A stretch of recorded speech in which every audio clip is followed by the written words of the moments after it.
Meta Uruguay. Entre el 15 y el 16 de agosto, el Comité de las Naciones Unidas evaluó la implementación de la Convención sobre Derechos de las Personas con Discapacidad en Uruguay.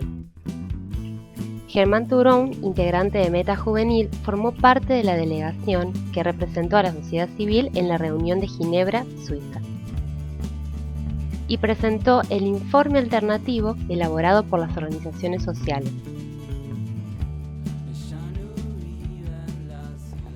Bueno, yo voy a decir en forma de resumen 3 puntos importantes con lo que decimos recién. El primer punto, que realmente falta la educación inclusiva, implementar la educación inclusiva en las diferentes etapas del desarrollo de la vida de la persona con discapacidad. El segundo punto, no existe la aplicación de los ajustes razonables, como dice el artículo número 5 de la Convención, en el párrafo 3, en el inciso 3. Es como la legislación uruguaya estaría denegando estos ajustes razonables. El tercer punto es que no existe un órgano independiente que sea responsable de controlar el cumplimiento de la Convención. Eso es necesario, y también es necesario subir el nivel del órgano responsable de la implementación de las políticas públicas para las personas con discapacidad. Nosotros pensamos que eso es muy necesario, hacer un cambio y hacer que un órgano independiente para controlar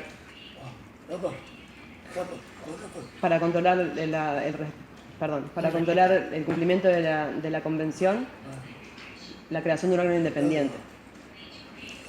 Quiero decir también que hace muchos años que las personas con discapacidad están luchando por sus derechos.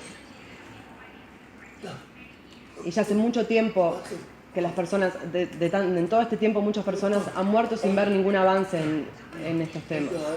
Hay una ley que estuvo 20 años sin ser reglamentada. Hay leyes que tienen muchos artículos sin avanzar y sin reglamentarse. Hoy estamos acá porque queremos terminar con la discriminación, queremos terminar con la violencia y queremos terminar con los mismos problemas de siempre. No queremos dejarlo para después. No queremos que esto sea una utopía. No queremos que nos digan, bueno, algún día sucederá, algún día va a llegar. Los jóvenes de hoy estamos cansados de ver a las personas adultas luchando por sus derechos, sin nunca lograr ningún objetivo. El Estado debe apoyarnos. Nosotros somos ciudadanos. Muchas gracias. Meta, Movimiento Estamos Todos en Acción, con el apoyo de IDI, Instituto Interamericano sobre Discapacidad y Desarrollo Inclusivo.